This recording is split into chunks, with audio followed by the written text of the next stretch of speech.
नमस्कार मित्रांनो, trading psychology part 38 मध्ये तुमच्या सर्वांचं स्वागत आहे. मित्रांनो, आमच्या कोल्हापुरी भाषेत एक म्हणलं जातं सप्पई खारीडाळ. मार्केट तुमची सप्पई खारीडाळ कुठं करतं? साईडवेज मार्केटमध्ये. तशी तुमची सप्पई खारीडाळ होऊ द्यायची नसेल तर तुम्हाला साईडवेज मार्केटवर फोकस करणं खूप गरजेचं आहे. असं का म्हणतोय? कारण का सगळ्यात जास्त पैसा साईडवेज मार्केटमध्ये जातो. सगळ्यात जास्त फेल्स ब्रेकआउट साईडवेज मार्केटमध्ये येतात. सगळ्यात जास्त फॉल सिग्नल्स साईडवेज मार्केटमध्ये येतात. सगळ्यात जास्त ट्रॅपिंग साईडवेज मार्केटमध्ये होतात. मग मित्रांनो, एवढं सगळं आपल्याला माहीत असून पण आपण साईडवेज मार्केटवर काम करत नाही. का करत नाही? कारण का आपल्याला कोणी सांगितलंच नाही. आपल्याला सगळ्यांनी सांगितलं असं झालं की बाय करा, असं झालं की सेल करा, परंतु कुठं करायचं नाही हे तरी सांगा ना.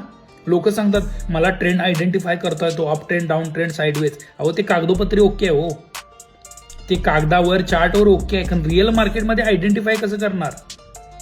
मित्रांनो, ज्या सेगमेंटमध्ये, ज्या टाइम फ्रेमवर, ज्या चार्टवर तुम्ही काम करताय ना, त्या चार्टवर जाऊन सगळ्यात आधी बॅकटेस्ट करा. तिथं बघा साईडवेज मार्केट कसं फॉर्म झाले. कारण का प्रत्येक चार्टचा साईडवेज होण्याचा प्रकार वेगवेगळा असतो.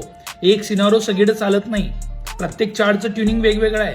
प्रत्येक चार्टचं साईडवेज होण्याची पद्धत वेगवेगळी आहे. निफ्टीमध्ये बघा, निफ्टीमध्ये रेंज असते. Previous day high, previous day low, previous day close, ही रेंज असते. त्या रेंजचा अभ्यास करा. त्याच्यामध्ये साईडवेज कधी फॉर्म होतं, कोणत्या टाइमला फॉर्म होतं, याचा अभ्यास करा. हे मी का सांगतोय? हे रिअल मार्केट आहे, हे सांगणं खूप गरजेचं आहे. तर मार्केटमध्ये पहिला सगळ्यात महत्वाचं काय असेल तर कॅपिटल आहे.